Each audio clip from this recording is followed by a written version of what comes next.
In today's video, sasagutin natin yung tanong na ano ang pinagkaiba ng purity sa potency. Napansin mo ba na minsan may mga third-party lab test na nakikita ang ID or identity, yung purity, endotoxins, pero wala tayong nakikitang potency? And because of this, I get a few questions inside the community na kung walang potency sa report, paano ko malalaman kung tama ba talaga ang laman ng vial? And pag-uusapan natin yan today. Quick disclaimer, I'm Mika. I'm not a medical professional. I'm just a mom who started biohacking in late 2024 while I was looking for ways to manage my ADHD. Please note na lahat po ng sinishare ko dito is just based on my experience, research, and continuous learning. I started hosting group buys in August of 2025 and 2 months na lang, 1 year na kami. Transparency in testing is also very important to our community. We currently have close to 50 certificates of analysis, which consist of purity, endotoxin, sterility, heavy metals, etc. I've also completed a couple of online peptide certifications from the American Academy of Anti-Aging Medicine and ISSCA, which is the International Society for Stem Cell Application. And always remember to consult with a doctor before starting anything new. Una, kailangan talaga nating maintindihan ano ba yung pinagkaiba nung identity, purity, at potency. Yung identity or ID, yung sumasagot sa tanong na tama ba ang peptide na nasa vial? For example, kung R ang nakalagay sa label, then the third-party lab test would confirm kung R nga ba talaga yung nasa loob. If it's T, then the identity test would confirm na T nga talaga yung nasa loob ng sample. Ngayon, ano naman ang purity? Yung purity ay sumasagot dun sa tanong na gaano kalaking porsyento nung sample yung mismong peptide.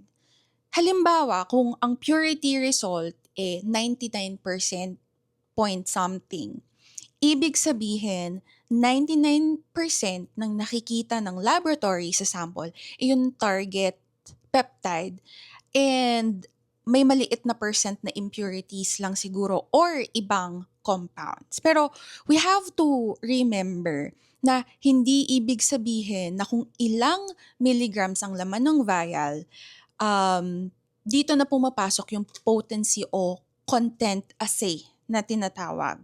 Kasi ang potency ay sumasagot sa tanong na gaano karaming peptide yung nasa vial. And ito yung pinaka madaling way para ma-determine kung ano yung difference nila. Halimbawa, may vial na nakalabel ng 30 milligrams. Sa unang vial, the actual content is 30. Ang purity is 99%. Ibig sabihin, mataas ang purity and tama din ang potency.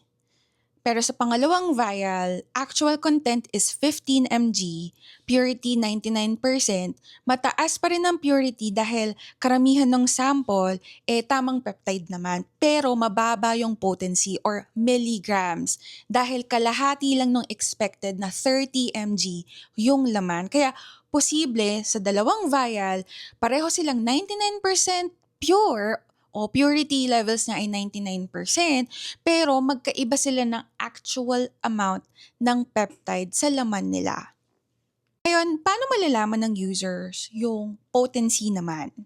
Ang dapat natin tingnan is the peptide content and the actual milligrams detected.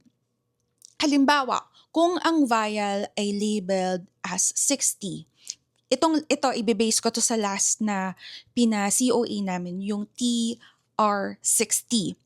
Ang nakalagay sa vial is 60 mg. Ang na-detect ng laboratory was 65 mg. Another example was 30 mg. Ang na-detect was 32. Last month, 31. Last month, 33.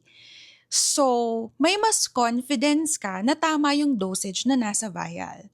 Pero kung purity lang ang available, tatandaan mo na hindi mo pwedeng hulaan ang potency gamit lang ng purity percentage. Ang 99% purity hindi ibig sabihin na 99% ng labeled milligrams ang laman ng vial. Magkaibang measurement ang purity at potency. Kaya kapag tayo tumitingin sa COA, mas maganda kung may ID, may purity, at may actual count test. Kasi ang tatandaan lang natin, identity is equals to, tama ba ang peptide? Purity is equals to gaano kalaking percent ng sample ang peptide. Potency naman is equals to gaano karaming peptide ang actual na nasa vial. And itong mga bagay na to, yung mahahalagang parts ng quality testing. Another example, if I were to send 10 mg of tea and bumalik siya sa akin ng 5 lang, it means 50% lang ang potency niya.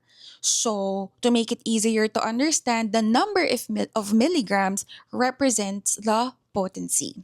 I hope this video helps. If you have questions, if you want to chat with our admins, view our price list, learn more about our group buys, you may head to mamamicaglw.com. That's MAMAMICAGLW.com. Thank you so much for watching, and I hope you have a great day.